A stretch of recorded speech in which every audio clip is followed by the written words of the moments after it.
Good morning, everyone. Trevor Thompson, TNT Pressure Cleaning, dynamite service with explosive results. We are at a location this morning and we're going to be doing a pool enclosure.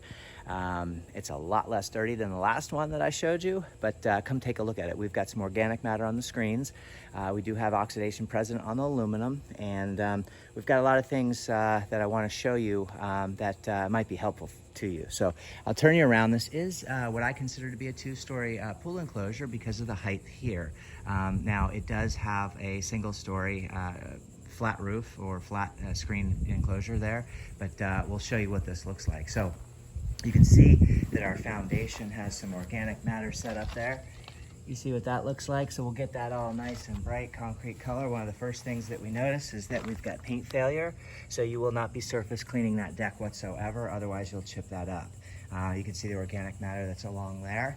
And you can see that they have a child-proofing screen. And if you look on that screen right there, you can see the mold and mildew that's on there. So the foundation here, you can see, and we will chase out all of their drain tracks that are along the pool enclosure, and that way when the heavy downpours come, these open up really nicely and flow properly. And you can see how caked up inside there that is. So that needs to be released. You can also see what is referred to as sun damage and also hard water staining that's along the fence there, and that's from the irrigation system, in addition to the screens that are have a lot of age on them. So you know, those are things to be sort of conscientious of because those screens are weakened. Now also pay attention to any areas where your splines are missing.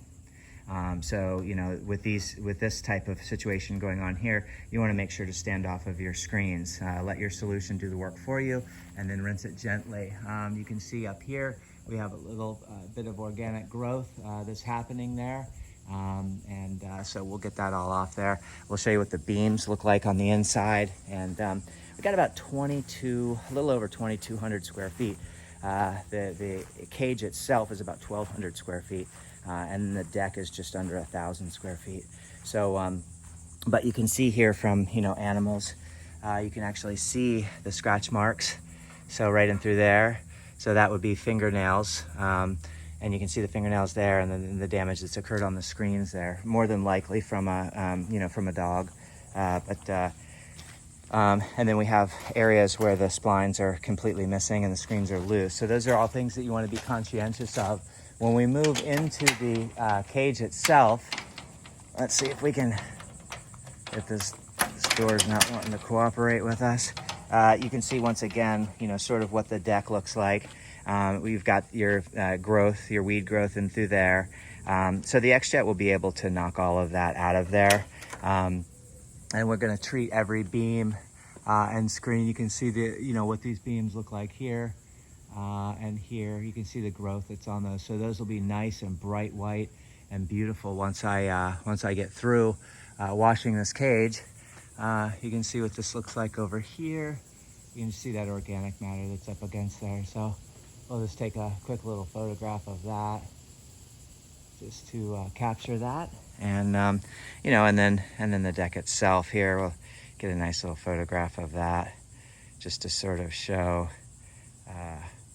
what that looks like. So, and while you're here, you can see things like mold on the table. You see that growth that's on the table there? So we'll get all of that. We'll go ahead and collapse the umbrella and make that really, really pretty for them. But you can just see your moss and your weed buildup that's inside of the seam there. And then, so this would be, obviously the single story cage that I was referring to. And then you have the heightened, which I refer to as a double story cage, even though it's really technically not. Want to make sure to wash all of your windows really good. Make sure they're nice and bright. And then be conscientious of, the paint failure that's happening in through here.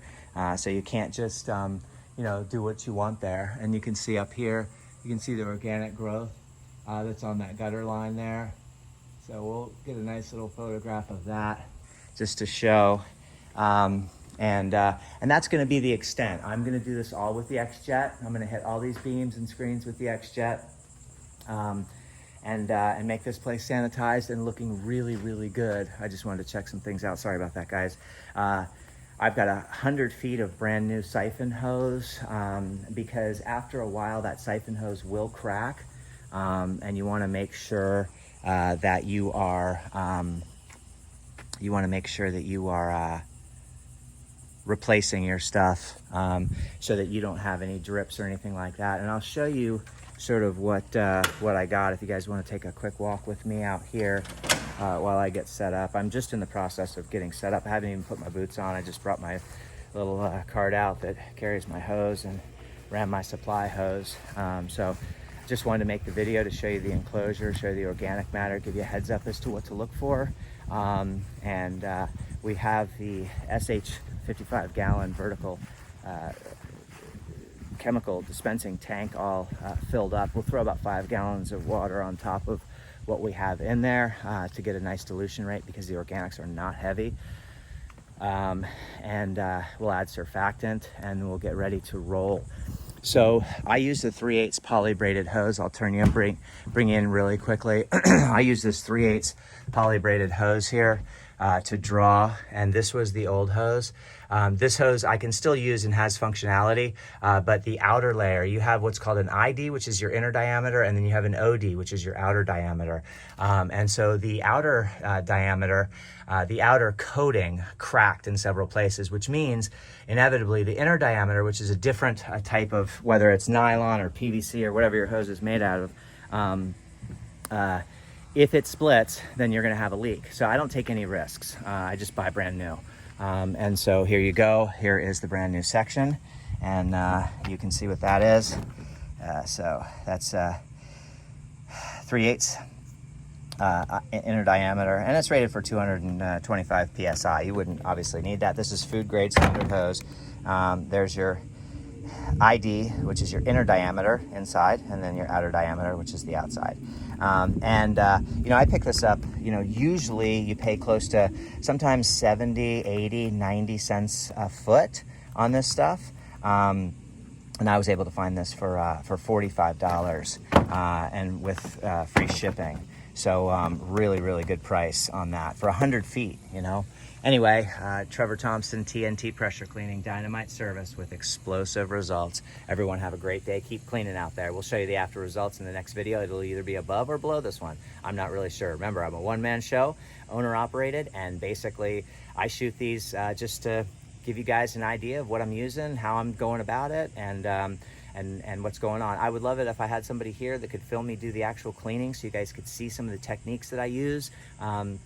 And maybe in the near future that will happen. I don't like to spend too terribly much time, making these videos. So they're just quick little videos for your reference point and to see things and to show my work because I'm proud and I love what I do. Take care, everyone. Trevor Thompson, TNT Pressure Cleaning, Dynamite Service with explosive results. Feel free to leave a comment and I'll answer just as soon as I can. Bye-bye.